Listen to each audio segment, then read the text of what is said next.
पाकुड़ जिले के लिट्टीपाड़ा विजय माझी स्टेडियम में आदिवासी कांग्रेस सम्मेलन का आयोजन किया गया। कार्यक्रम इस सम्मेलन में लिट्टीपाड़ा विधानसभा क्षेत्र के आदिवासियों ने हिस्सा लिया। कार्यक्रम में बतौर मुख्य अतिथि के रूप में आदिवासी कांग्रेस प्रदेश अध्यक्ष जोसाई मरांडी पहुंचे, जहां उनका आदिवासी रीति रिवाज से भव्य स्वागत किया गया।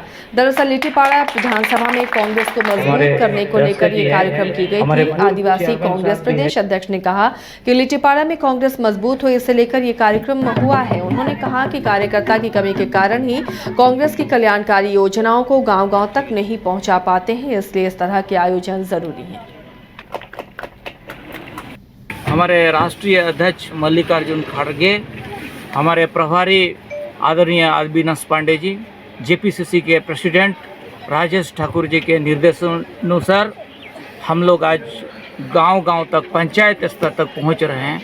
आदिवासी कांग्रेस, क्योंकि आदिवासी बहुल क्षेत्र है संथाल परगना, और हम लोग चाह रहे हैं कि भाई संगठन को गांव तक, एकदम ग्रास रूट तक कांग्रेस पार्टी को हम लोग धरातल पर रहे हैं। और चंदनक्यारी प्रखंड के कलिकापुर पंचायत के कनकचास विद्यालय में सरकार आपके द्वार कार्यक्रम का आयोजन किया गया, जहां कार्यक्रम की शुरुआत प्रखंड प्रमुख निवारण सिंह चौधरी, उप प्रमुख पद्मा देवी, बीडीओ अजय कुमार वर्मा, जीप सदस्य आलोका देवी, मुखिया गुरुपद महतो ने संयुक्त रूप से दीप प्रज्वलित कर किया।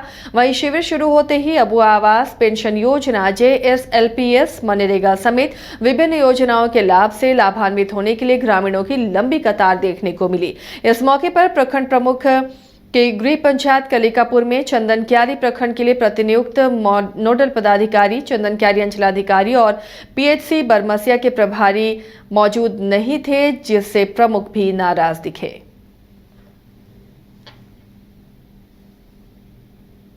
महिला समिति द्वारा 2.5 लाख का एक चेक दिया गया। ऑन द स्पॉट सब काम हो रहा है जो हम बता रहे हैं अभी। एक नंबर में महिला समिति को 2.5 लाख रुपया, दूसरा में 10 पेंशनधारी को डायरेक्टली पेंशन अपडेट, आपका कमल वितरण 10 का, आपका पेंशन 5, उसके बाद आपका ऑन द स्पॉट जो हुआ काम अभी फिलहाल कुछ अभी टेक्निकल चीज़ के कारण रुका हुआ है, और शाम तक आशा करते हैं कि लगभग यहाँ 40% जो भी है आवेदन इसका निष्पादन हो जाएगा। अधिकारी चलते बने, वीडियो बोले कि हम सर निकल रहे हैं, अब तो टाइम लगभग हो ही गया है, और स्टॉल को, सभी स्टॉल को हम आदेश दे करके जाएं।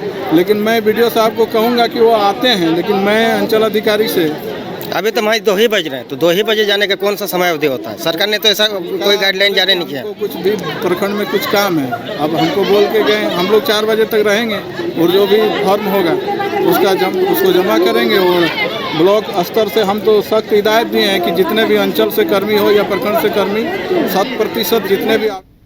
लोहरदगा जिला में एक बार फिर नक्सलियों ने उत्पात मचाया है। इस बार प्रतिबंधित नक्सली PLFI के उग्रवादियों ने तांडव मचाया। नक्सलियों ने कैरो थाना क्षेत्र के एड़ादोन गांव में नहर निर्माण में कार्य में लगी 2 पोकलेन मशीन और एक ट्रैक्टर को फूंक डाला। इस घटना को लेकर जिला पुलिस ने कार्रवाई शुरू कर दी है। PLFI के उग्रवादियों ने 2 हवाई फायर करते हुए योजना स्थल पर खड़े 2 पोकलेन मशीन और एक ट्रैक्टर में आग लगा दी थी। घटना के बाद मुख्यालय DSP, सर्किल इंस्पेक्टर, थाना प्रभारी सहित पुलिस कर्मियों का जमावड़ा घटनास्थल पर देखने को मिला। घटना को गंभीरता से लेते हुए खुद लोहरदगा SP हारिश बिन जमा घटनास्थल पर पहुंचे, मौके का जायजा लिया और घटना में संलिप्त नक्सलियों की जल्द धरपकड़ कर कार्रवाई करने की बात कही है। बस यही आए में तो 3 आदमी आने के बाद वही धमकी दिए थे, बोले कोई रूम से निकलिएगा नहीं। बस आने के बाद वो लोग पहले पूरा मशीन जलाने के बाद हम लोग को वहाँ गए थे, बोले कोई रूम से निकलना नहीं, बस जला के चल गए। बस वही, कुछ बोले नहीं, कोई हम लोग धमकी कुछ नहीं दिए, बस ऐसे बोले रूम से निकलना नहीं। बस क्या रूम से नहीं निकलने, क्या धमकी दिए? ऐसे ही किसी को इन्फॉर्म मत करना, कोई भी आएगा तो बस। गोली मारने का भी धमकी? हाँ, गोली मारा था, एक फायर किया था। कितना फायर किया था? एक बार आने के टाइम फायर किया, वो जाने के बाद एक बार फायर किया था। बस जाने के बाद चल गया। हम लोग उसके बाद देखें बाहर वगैरह मशीन जल रहा था, तो फिर पानी लेके आने के बंद करने के लिए प्रयास किए, मशीन जल गया पूरा।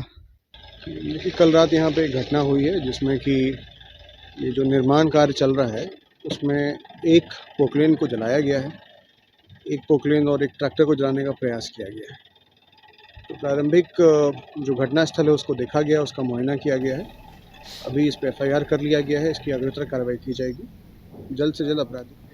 झारखंड में अगर भविष्य में बाढ़ की स्थिति बनती है और बाढ़ में लोग फंस जाते हैं तो उन्हें कैसे रेस्क्यू किया जाए, इसे लेकर NDRF की टीम ने राजधानी रांची के धुरवा डैम समेत राज्य के सभी 24 जिलों में मॉक ड्रिल का आयोजन किया। मॉक ड्रिल के माध्यम से बाढ़ में फंसे लोगों को रेस्क्यू कर उन तक रिलीफ पहुंचाने, चिकित्सकीय सुविधा पहुंचाने, सभी विभाग कैसे आपस में समन्वय बनाकर राहत और बचाव कार्य करें, इसी को लेकर धुरवा डैम में मॉक ड्रिल किया गया। मॉक ड्रिल NDRF के ब्रिगेडियर वीरेंद्र ठाकुर के मार्गदर्शन में किया गया। इस मौके पर ब्रिगेडियर वीरेंद्र ठाकुर ने कहा कि मॉक ड्रिल का उद्देश्य सभी विभाग आपदा से पहले और आपदा के समय अपनी तैयारी को पुख्ता रखने का है, ताकि जान माल को कम से कम नुकसान हो और किसी भी आपदा के लिए तैयारी पूरी रहे। वहीं उप सचिव राकेश कुमार ने कहा कि आपदा के दौरान बचाव, पुनर्वास और बुनियादी ढांचे को बहाल करना हमारा मुख्य उद्देश्य है। जान और माल का कम से कम नुकसान हो, ये कोशिश होनी चाहिए। हमारी टीम NDRF की टीम। तो हम लोग का बेसिक मुद्दा रहता है कि एक जो इंसिडेंट रिस्पांस सिस्टम है, IRS जिसे हम बोलते हैं, उसके मद्देनजर रखते हुए आप किस तरह से अपनी आपदा का प्रबंधन करते हैं। तो उसमें कुछ हम लोग की IRS फैसिलिटीज़ होती हैं, जैसे कि स्टेजिंग एरिया हो गया, आपका रिलीफ कैंप हो गया, आप इंसिडेंट कमांड पोस्ट हो गया, इन सबको स्टैब्लिश करते हैं और एक सुचारू रूप से इसका पूरे का प्रबंधन करते हैं। तो मैं मुबारकबाद देना चाहूँगा अपना झारखंड आपदा प्रबंधन डिपार्टमेंट को कि उन्होंने बहुत मेहनत से एक्सरसाइज का आयोजन किया है और पूरा का पूरा सुचारू रूप से बहुत बड़ी एक्सरसाइज कर रहे हैं। अभी आप देख सकते हैं कि NDRF वाले जो हैं, हमने एक सिचुएशन पेंट की है कि कुछ विलेजर्स, कुछ गांव वाले यहाँ फंस गए हैं और उनको पानी से निकालना है। उस प्रक्रिया को आप लोग देख सकते हैं। और सबसे बड़ा जो अहम मुद्दा है इस मॉक एक्सरसाइज का, इंटर डिपार्टमेंटल कोऑपरेशन, ये बहुत अच्छे दर्जे से हम लोगों ने स्थापित किया है। क्योंकि कोई भी जब आपदा आती है, मैं ये कहूँगा आपदा और लड़ाई के टाइम दो ही ऐसी सिचुएशन होती है जबकि whole of the government approach होती है। पूरी सरकार को, पूरे डिपार्टमेंट को मिलकर के काम करना पड़ता है, लड़ाई के दौरान और आपदा के दौरान। देखिए, हमारी तो किसी भी प्रकार की तैयारी में महत्वपूर्ण ये होता है कि जान और माल दोनों का नुकसान न हो, जीरो हो अथवा न्यूनतम हो। तो इसी को ध्यान में रख करके हमारी सारी तैयारी होती है। और एक मान्यता है कि आप शांति के दिनों में जितना पसीना बहाते हैं तो आपदा के दिनों में उतना कम नुकसान होता है, उतना कम खून बहता है। तो इसी बात को ध्यान में रख करके हमारी तैयारी है और इस तरह की तैयारी सफल हो, ऐसा जैसा ब्रिगेडियर सर ने बताया कि अकेले के बस की बात नहीं होती है। एक डिपार्टमेंट आपदा प्रबंधन कुछ नहीं अकेला कर सकता, इसलिए सरकार की जितनी विभागें हैं उन सबका समन्वय और सहयोग जरूरी होता है। क्योंकि जब किसी भी प्रकार की आपदा आती है, न केवल बाढ़ बल्कि किसी भी प्रकार की, तो आपको लोगों को इवैक्यूएट निकालना पड़ता है, निकाल के कहीं ना कहीं रखना पड़ता है। रखने के बाद उसके लिए जो एक सामान्य रोज़मर्रा की रोटी कपड़ा मकान की ज़रूरत है उसकी पूर्ति करनी होती है। कुछ बीमार होते हैं उसका इलाज कराना होता है। फिर जो इंफ्रास्ट्रक्चर तबाह हो जाते हैं उसका ठीक करना पड़ता है। फिर जो लोग गुमशुदा हैं, जिनकी खोज खबर नहीं होती है, उनके लिए उनकी खोज करनी पड़ती है। और जो बिछड़े हुए लोग हैं या किसी की तरह की जानकारी चाहते हैं तो उनके लिए सूचना, एक कम्युनिकेशन इस्टेब्लिश करना पड़ता है। तो अगर आपकी पूर्व से तैयारी नहीं होगी, आप इस तरह का अभ्यास नहीं करेंगे, तो आपका ग्रे एरिया कौन सा है, कमियां कहाँ हैं, क्या क्या चीज़ की ज़रूरत पड़ सकती है, वो कई बार